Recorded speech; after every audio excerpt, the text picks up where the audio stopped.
حضور میرا سوال ہے کہ جب رمضان آتا ہے اور ہم جب سورہ قدر پہ آتے ہیں اور بہت دفعہ پڑھتے ہیں تو ہمیں بہت زیادہ ثواب کیوں ملتا ہے؟ ہاں جب رمضان میں جب سورہ قدر پہ آتے ہیں، سورہ قدر پہ آتے ہیں تو ثواب ملتا ہے؟ کس نے کہا ہے؟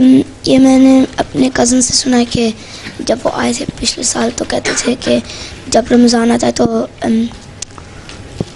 سورہ قدر پڑھتے ہیں تو بہت زیادہ ثواب ملتا ہے. کیا یہ سچ ہے؟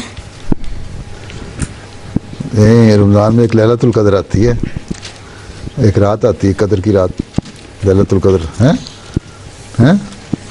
تم کس کی بات کر رہے ہو؟ سورہ قدر کی بات کر رہے ہو، لیلۃ القدر کی بات کر رہے ہو؟ سورہ قدر کی. ہاں انا انزلناہ فی لیلۃ القدر وما ادراک ما ہاں لیلۃ وہ اس کا ذکر ہے، ایک لیلۃ القدر ہے، رمضان کے مہینے میں آتی ہے.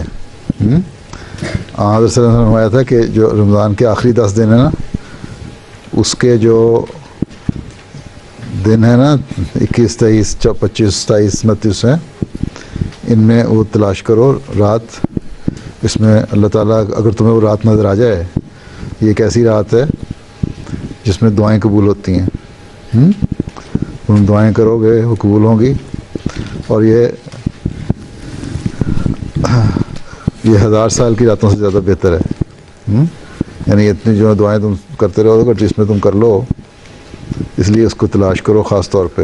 اس کا مطلب یہ ہے کہ رمضان کے دنوں میں ایک تو دعاؤں کی طرف عام زور ہوتا ہے، توجہ ہوتی ہے، ان دنوں میں خاص طور پہ توجہ کیا کرو.